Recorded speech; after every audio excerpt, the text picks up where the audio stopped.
You're listening to the Bearded Theologians podcast, hosted by Zach Bechtold and Matt Franks. We hope you enjoyed today's podcast and check us out online at beardedtheologians.com.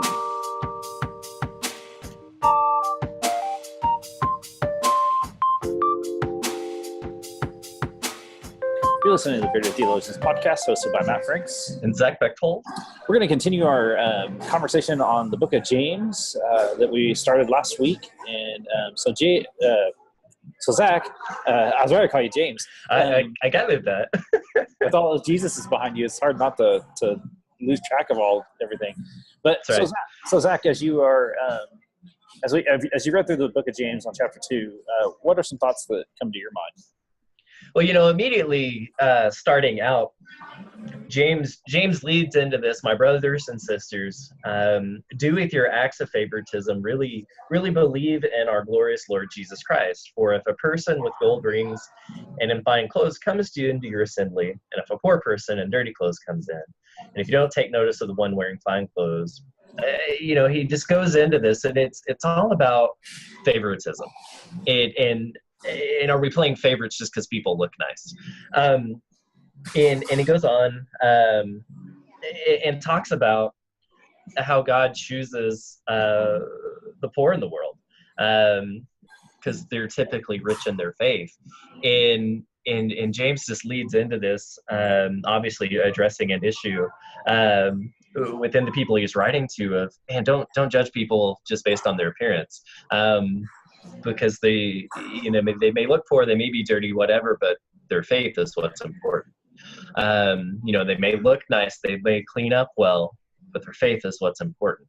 And so I think for us as we go about our days, this may be one of the things we encounter daily that's a very unconscious thing.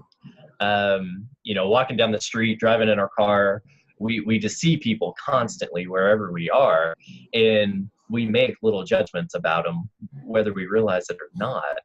And it's all based on the outward appearance. And what James is asking us to do or telling us to do here is don't do that. Don't play favorites because somebody looks nice or doesn't.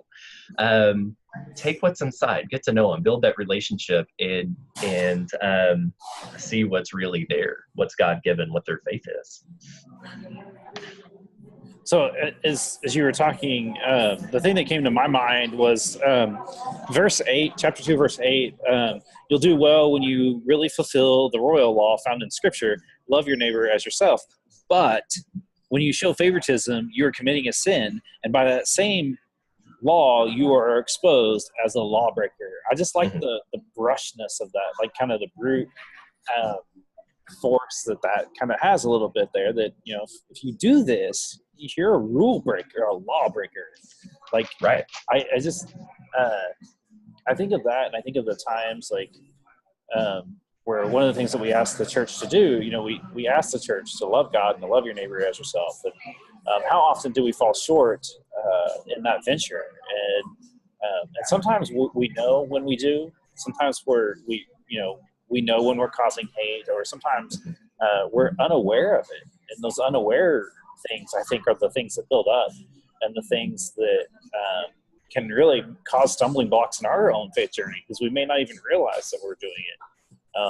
And I think that's the big problem, because those, to me, lead up to bigger things. And we continue on. Anyone who keeps all the law but fails at one point is guilty of keeping all of it. And I think how we practice the law is important, and we hold it true, and we hold on to it as such. But I also think that we have to pay attention to how we are treating the other, because if we're using the law to oppress the other, then is it really a good law and a faithful law, or is it just something that we're causing to do harm? And for me, like, causing harm is like one of the biggest things that I really strive not to do. I realize I'm going to do it, and I realize it's going to happen. But if I can do my best not to cause harm, then I feel like I'm doing a better thing. Right. I have a note here. I'm using for those who can't see, I'm using the New Interpreter Study Bible in RSV. I like it. It's got some good notes. It says here, James creates another another double-sided picture.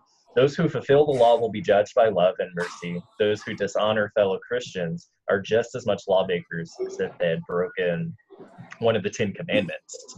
And James really frames that well here. Yeah, great, keep the law, but if you didn't love someone, who cares?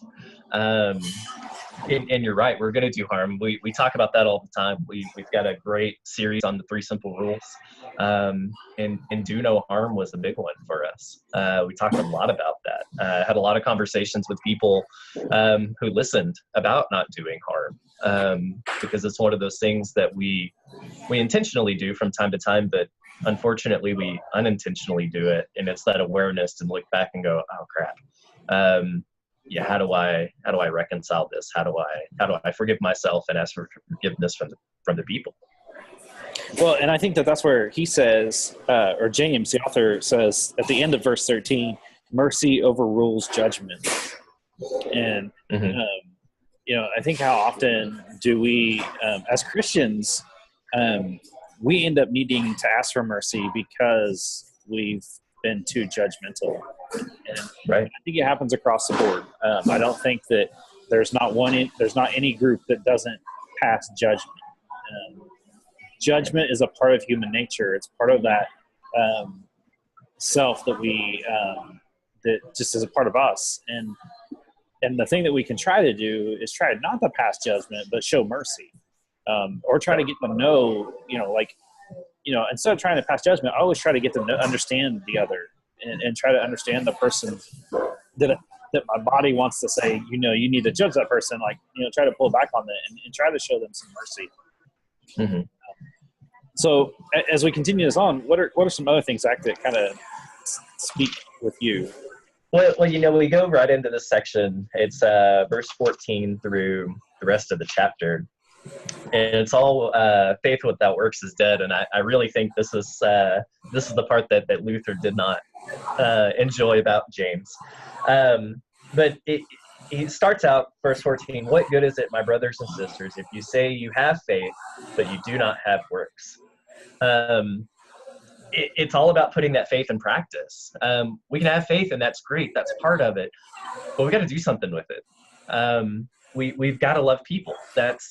Loving God is huge, and loving people, loving your neighbor, that's the other part. We've got to do those things. And I make the argument a lot in my sermons and just talking with people that if we're loving God, we're loving people, and if we're loving people, we're loving God. Those go hand in hand. I don't think you can separate those out. They're together. And he says, go in peace, keep warm and eat your fill. You do not have to supply bodily needs, but what good is that? So faith by itself, if it has no works, it's dead. And so if we're not practicing our faith, I guess what does it matter? Is kind of where he's at there. We've got to put this to work. And I think James would make the argument that if we have faith, we can't help but put it to work. Right, and I think that I think that's the deal. Is that so far too often we minimize work as physical hard labor, whereas it's as simple as small, minuscule things that can lead to big things. Like folding the bulletins, or those little things, like going next door to your neighbor and saying hello, how are you doing? Those little things I think lead up to the bigger things of faith. And we all don't need huge faith stories. If we lived out our life one little faith thing at a time, those add up in the end. And sometimes we just need to, I'm preaching on Moses week, and in Moses, we're in chapter 3, the burning bush story, and sometimes you need a burning bush to kind of draw you back in and draw you out. But then sometimes it's faith is as simple. I mean, it is a mustard seed, and it can be done in such a small way. And I think far too often when we think about works, we think about going on a mission trip or doing these great big things, when really it's about every day striving to do the little things right, because it's those little things that lead to big things. Right. And I think that's something I would stress too, is it's the little stuff. Yeah, the big things are good, answering the call to whatever it is, but folding the bulletins is huge. I think about when I do funerals for folks, and I hear those little stories of, man, they so-and-so faithfully served their church. They came in and they folded bulletins for every Thursday for the last 20 years. They came in and answered the phone. They visited people in the hospital or in their homes. They faithfully woke up and they prayed every morning. It's those things that are huge. It's those daily practices. I think that are so much more life-giving than the once a year or once a lifetime, or even the answer to the call to do it as a career. That's a big faith step, but it's the little ones that get you there to be able to answer that call that are huge. Well, and that's why, like, if you look at the end of 18, he says, instead, I'll show you my faith by putting it into practice in faithful action. The author doesn't hold back in a sense of, okay, so here's how you do it. Here's the 3 points, or here are the 3 things that you need to do. It's as simple as just putting it into practice in faithful action, and we can speculate or we can think about what that all may mean, but I think it really boils down to that basic, how are you living out your faith? And I think that's one of the greatest questions, because that's not a cookie cutter question. That works for everybody. And it doesn't have to look the same. There's no clear-cut answer on what that faith and work looks like. And I think that's a great thing. That's the way it should be.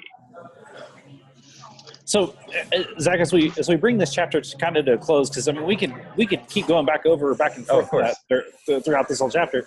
But as we bring this to a close, I want to encourage our readers this week to think about what are some small things you can do in your faith journey to strengthen it, but then also realize that it's really those small things that matter. And I want you to think about those small things, and then just feel free to have conversation with us through Facebook or through our website. To connect with us or to connect with our listeners, and we're so thankful for our listeners. We want to encourage you to go on our website at beardedtheologians.com and check out all the stuff that we have on there. We have a great whole bunch of blogs, almost 60 over close. I think we're getting close to 70 Beardcasts. And they're all great, even the first ones, even though we encourage you to listen to the current ones and then go back and say, oh my God, they've gotten better, or oh my God, they've gotten worse. But Zach and I really enjoy doing this, and we're thankful for you, and continue the conversation. And so for the Bearded Theologians, I'm Matt Franks. I'm Zach Bechtold. Thanks for checking us out.